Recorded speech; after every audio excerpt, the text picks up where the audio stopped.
Soybean অন্য স্বাদে খাওয়ার জন্য মরিচ দিয়ে এই রকম করে দেখতে পারেন, খেতে খুব স্বাদ হয়।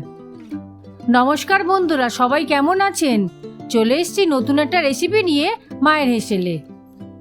আজকে বানাবো মরিচ সোয়াবিন। তবে চলুন শুরু করা যাক। আমি এখানে 2টো পেঁয়াজ, 2টো ক্যাপসিকাম আর অল্প কিছু রসুন নিয়েছি। পেঁয়াজগুলো এইভাবে কেটে নেব। পেঁয়াজের যে ওপরে যে সাদা অংশটা ওটা বাদ দিয়ে দেবো। তাতে করে কি হয়, পেঁয়াজের যে পাপড়িগুলো বেশ ভালোভাবে খোলা যায়। এই ক্যাপসিকামগুলো পেঁয়াজের মতন ডুমো ডুমো করে কেটে নেব।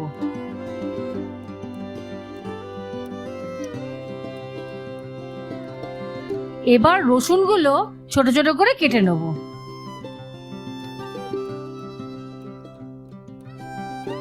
শেষে একটা পেঁয়াজ আছে, ভালো করে ঘষে নেব। এদিকে কড়াইতে জল বসিয়ে দিয়েছি, অল্প কিছু নুন দিয়ে দিচ্ছি। এবার সোয়াবিনগুলো দিয়ে দেবো সেদ্ধ হওয়ার জন্য।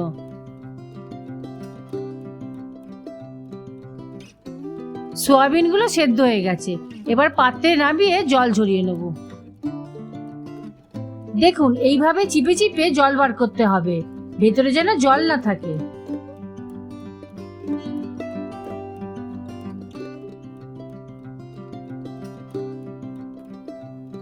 এদিকে প্যানে আমি একটা মশলা বানিয়ে নিচ্ছি।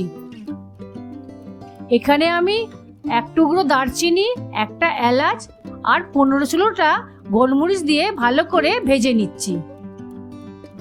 মশলাটা ভালো করে ভেজে নিয়ে আমি গুঁড়ো করে রেখে দেবো। এবার প্যানে পরিমাণ মতন তেল দিয়ে দিচ্ছি।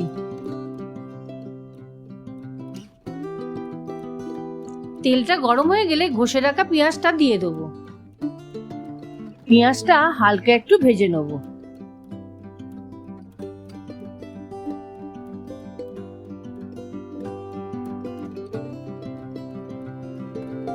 তারপর কেটে রাখা রসুন কুচিগুলো দিয়ে দেবো। সাথে 2টো কাঁচা লঙ্কা চেরাও দেবো। এই রসুন আর কাঁচা লঙ্কাটাও হালকা একটু ভেজে নেব।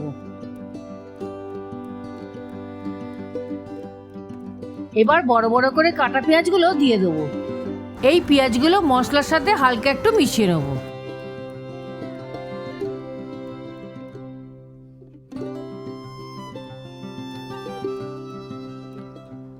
এবার কেটে রাখা ক্যাপসিকাম কুচিগুলো দিয়ে দেবো।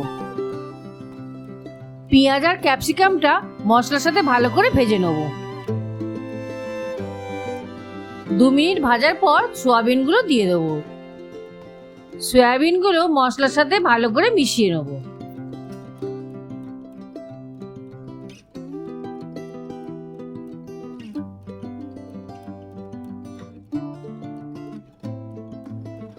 এবার দইটা ভালো করে ফেটিয়ে নিয়ে দিয়ে দেবো।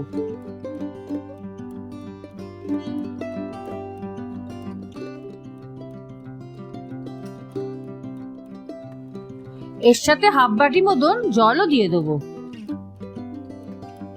আসলে কি বলুন তো, এই সোয়াবিনেতে একটু বেশি জল লাগবে, কারণ এই সোয়াবিনের ভেতরে এই সব ফ্লেভারগুলো ঢুকবে।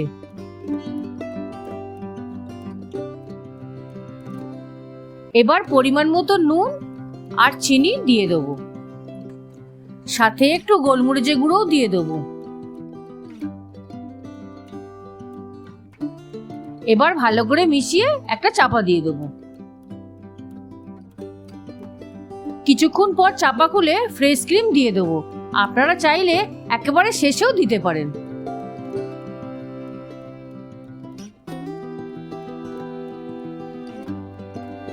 এবার একটু গাঢ় করার জন্য অ্যারারুট গলা জল ওপর থেকে ছড়িয়ে দিচ্ছি, দিয়ে ভালো করে মিশিয়ে নিচ্ছি।